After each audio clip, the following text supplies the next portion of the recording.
сильно разгорается. Որոնեժում 5 մարդ է զոհվել ուկրաինական հարվածից, հայտնել է մարզպետը։ Даже не знаю, что. Ալեքսանդր Գուսևի խոսքով երկուշաբթի մի քանի տասնյակ քաղաքացիներ հիվանդանոցներ են դիմել։ Վիրավորների մեծ մասը օգնություն ստանալուց հետո տուն է գնացել։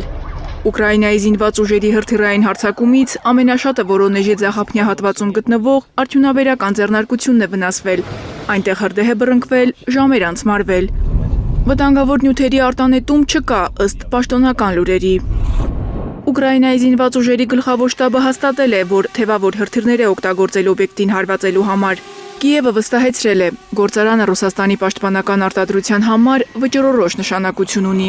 Ուկրաինական տելեգրամ ալիքները գրում են, որ գործարանում Իսկանդեր հրթիռային համակարգի համար էլեկտրական մասեր են արտադրվում։ Որոնեժում ուկրաինական անօդաչու թռչող սարքերի բեկորները 10 բազմաբնակարան շենքի ճակատային մասեր, 6 սեփական տանտանիքներ են վնասել։ Ինտենսիվ հրթիռակոծությունից ժամեր առաջ Գուսևը հայտնել էր, որ Ռուսաստանի հակաօդային պաշտպանության ուժերը Որոնեժի երկնքում բազմաթիվ դրոններ են ոչնչացրել։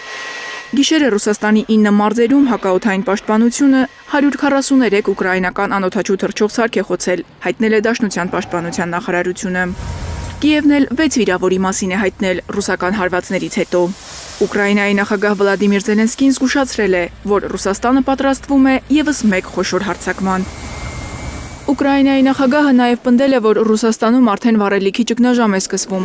Ուկրաինական անօդաչու թռչող սարքերի հարձակումները նավթավերամշակման գործարանների, այդ թվում Մոսկվայի ուղղությամբ, խաթարել է բենզինի և դիզելային վառելիքի հասանելիությունը Ռուսաստանում, նկատում են որոշ փորձագետներ։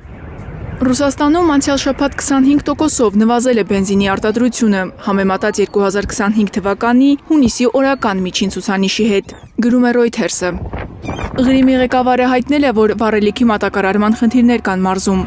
Սերգեյ Աքսյոնովը հայտարարել է մինչև սեպտեմբեր մանկական ճամբարների աշխատանքի դադարեցման մասին, անվտանգության և լոգիստիկ խնդիրների պատճառով։ Լիպեցկի, Ռոստովի, Թաթարստանի և Որոնեժի մարզերի իշխանությունները նույնպես հայտնել են վառելիքի մատակարարման խնդիրների և վաճառքի սահմանափակումների մասին։ Մարիամ Ամիրջանյան, Հարություն Մաթևոսյան, Հայլուր։